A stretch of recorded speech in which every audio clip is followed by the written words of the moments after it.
People always say that you are your own worst critic, but critic is just another word for judge. And when you are your own biggest judge, you can become your own jailer.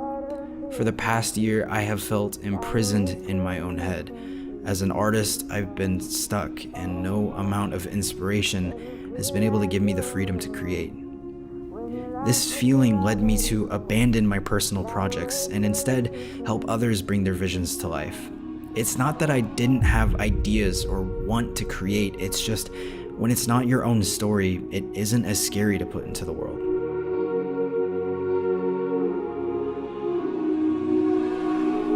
For nearly 6 months, I've worked all around the world helping others. I thought that letting go of the creative decisions would allow me to breathe as an artist.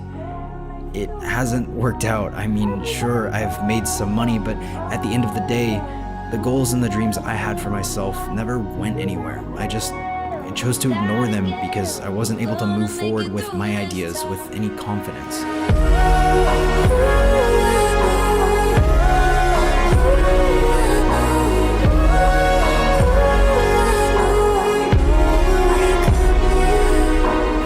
I've let the pressure of an audience influence my creative process. I stopped viewing my work as an artist and just began viewing it as a judge.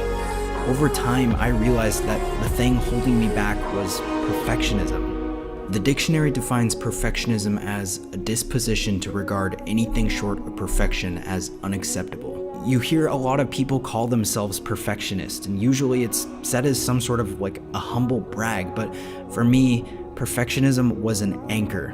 The thought of making mistakes was paralyzing. Everything had to be perfect or it wasn't even worth trying. Or so I thought. One simple realization was able to break these binds holding me back. When you look at yourself in a mirror, you don't see what everyone else sees. You're overly critical of every detail. We all wish we could change something we see, but the reality is that those changes are things almost no one else would notice. What I realized is that my art is no different. I was criticizing my work so heavily because I was viewing it in a mirror. I knew what I wanted to see, and if I couldn't make it exactly that, I didn't see any point in trying. But when you view your work like that, you'll never be happy. There's always a change that can be made. It's an endless cycle of judgment and abandonment.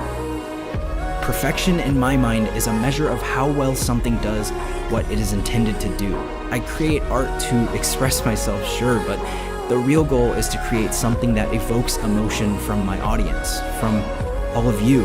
And if my work does that, then it's as perfect as it needs to be. Scott Adams said, creativity is allowing yourself to make mistakes.